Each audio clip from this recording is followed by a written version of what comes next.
Welcome to the Blue Room. This is Mikhail, the Idea Shifter, and you are in the Blue Room, and we're about to chop it up about mental health. This is Mental Health Awareness Month for men. As you can see, I'm rocking the fluorescent green in my colors, my banner at the bottom of the screen. It is Mental Health Month, and truly, mental health matters even for men. That's why the MEN is capitalizing mental because mental health matters when it comes to men. And I am a licensed clinical professional counselor by profession. I've been doing it for 15 to 20 years. I've served countless amount of clients. I help youth, I've helped families, and I've also helped married couples. And I'm telling y'all, mental health is a serious issue in our communities, but I want to specifically deal with it in the men's community because the thing about mental health in the men's community is a lot of times it goes unchecked. But what I am going to do, I wasn't going to do this first, but I am going to do it first. I'm just going to give you a personal testimony about my own mental health. Now, I'm going to be transparent. So get ready. It might be some stuff you're not used to hearing, but if I am going to help men be serious about their mental health, I also have to tell you what my trauma was. And I also have to tell you how I decided to address my trauma and my mental health and how it happened. So here's a testimony. Just coming up, I don't want to be too graphic. I know how YouTube is.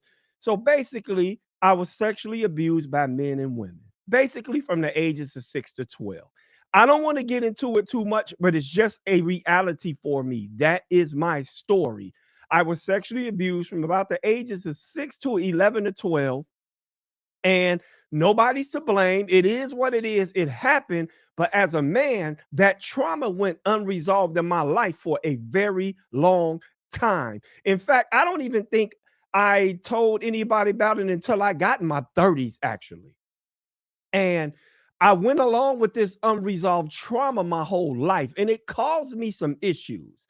I mean, I would struggle with sadness, but I think it created a passivity in me as a young man that I didn't attribute to anyone else, but can you imagine having to keep a secret like that for your whole entire life? Feeling like you're less than a man, feeling like you've done things you can't reveal to people because they might think less of you, having to tell people maybe sexual acts you had that had been committed to you by men and by women. And it also can create a confusion in a young man just about, oh my God, am I worth something? Am I a real man? Will I measure up? And you can imagine as I got older, I may have used things to compensate, like smoking weed, like drinking, and maybe not being as involved in activities that I wanted to be involved in because I didn't have the self confidence that I could be successful at those activities. Now, this is just that in a nutshell. So it just created a tension in me. It created a void in me. But as a man, it is really, really, really, really, really difficult to release that to someone.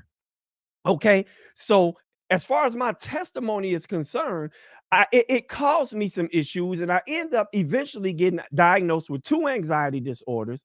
I was prescribed medication, but thank God, with God and chiropractic care and just being committed to my own mental health, even some therapy, some support groups, and these wonderful weekends that I help facilitate you guys, they will change your life. They will help you get over trauma. It's the Crucible Project and Liminal weekends that I help facilitate. I will put some links in my description so you can have access to that stuff. You'll be able to email me to get access, but you have to understand, men, that we have to deal with our trauma. We have to take mental health seriously. I ended up having an anxiety disorder. It was kind of like I was hearing voices. It was this pressure. It was too much energy in my body, and I just could not deal with it. And all that pain could be traced back to that trauma I had as a boy, but it's not anything I had dealt with. It's not anything I had told somebody. As a man, I sat on that because there's a shame that comes along with trauma for men. And that is what I'm about to get into. So before I get into that, let me give you some statistics about mental health for men. Because after all, you guys, it's mental health awareness month. So I'm going to make sure I chop it up about mental health and help educate men about their mental health. So 1 in 10 men experience depression. 1 in 10 men experience depression, but half of them never get treated for it. 60% of men experience a traumatic event in their lifetime compared to 50% of women. So even though men's mental health is being untreated, 60 is 10% more of us that experience serious traumas in our life. 75% of suicides are actually committed by men. So when I talk about how society is hard on men, and I'm not blaming anybody for it, but when I say society is hard on men, I'm serious about it because 75% of suicides every year are committed by men. 16.3% of men in 2019 were diagnosed with a mental illness. So that's about 17% of men have a mental illness. 36% of males get treatment. I'm going to say that again. Let me round it up to 40.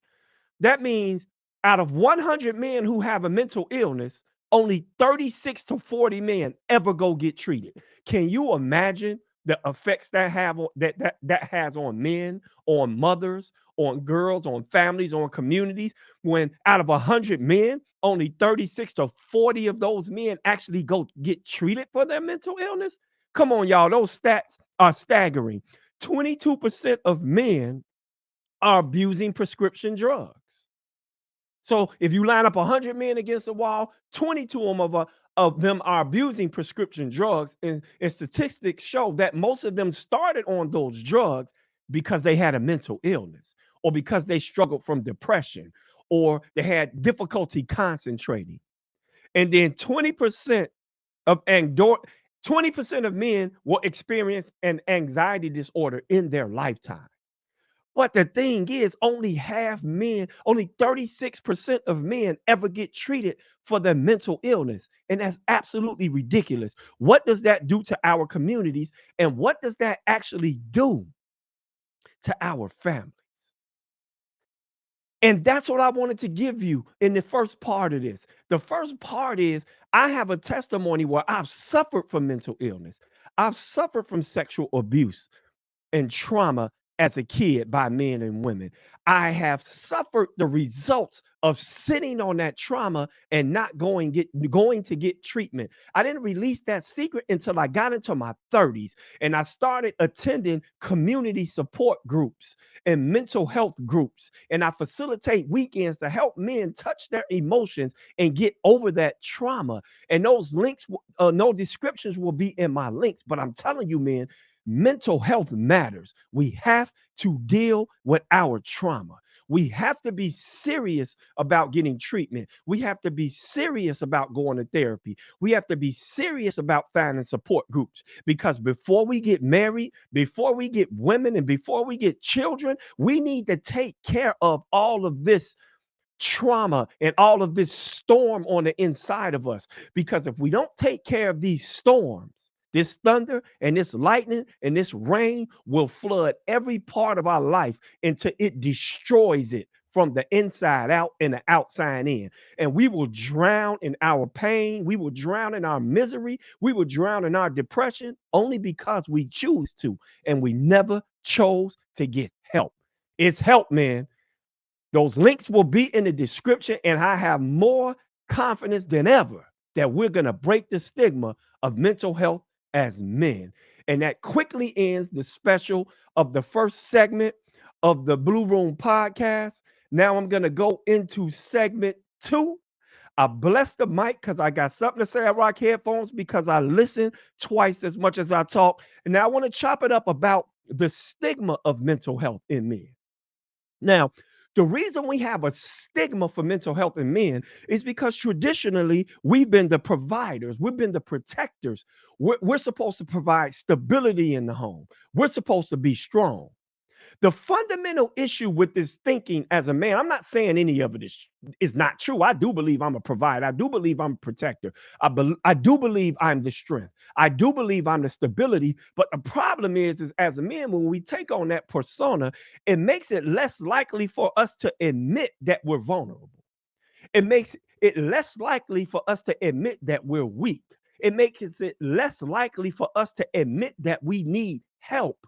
So when we experience depression, when we experience anxiety, when we get into a part of our life when we really need assistance and we may need therapy and we may need support and we may need to find a community of men to help us live this life, usually we don't go do that because we don't want to admit that we're fragile.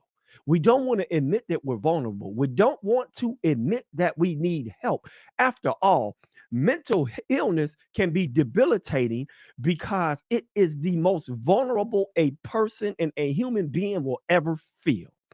It's not like diabetes. It's not like any other physical ailment because there's not a stigma attached to it.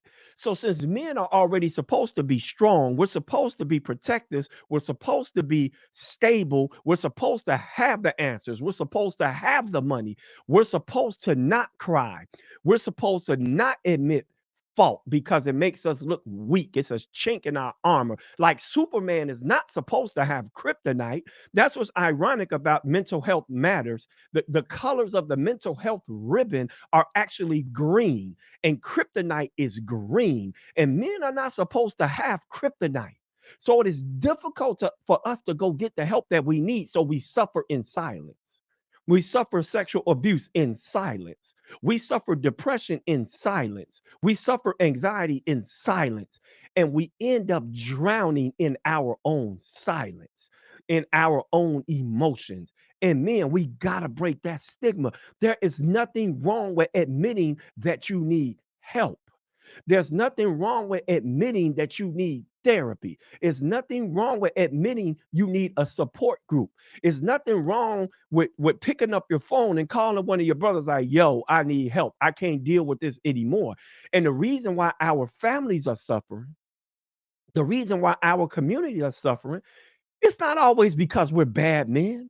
It's just because we have a men. We are men with a facade of strength, and we don't want to admit we need help.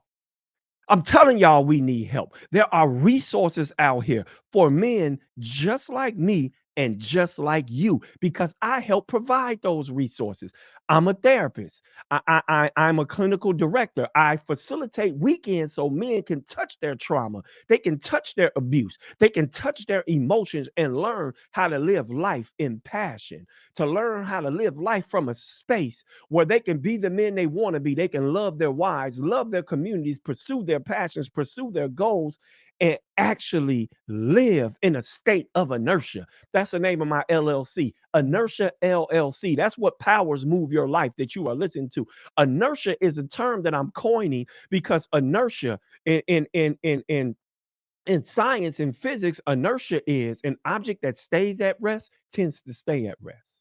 And an object in motion tends to stay in motion. But what I believe as a man is that to be at rest biblically or to be at peace biblically, at rest is to be at peace. At rest is to be happy. At rest is to have a fulfilling life. So an object at rest. So a man at rest tends to stay at rest. But also, if we can help you get over your mental health, an object in motion stays in motion, meaning that a man can move forward. He can pursue his goals. He can pursue his passions. He can pursue his relationships, but still be at rest at the same time. So I am attempting to achieve a state of inertia where I can love myself. I can be at peace with myself. I can embrace myself. I can embrace myself for all that I am. I can embrace myself and all my flaws and all my strengths and get all the help I need while moving forward to be the most dynamic, powerful, impactful, influential man that the earth has ever seen. That's what I mean by a state of inertia. Men, I am telling you that mental health matters. We have to do something about our mental health.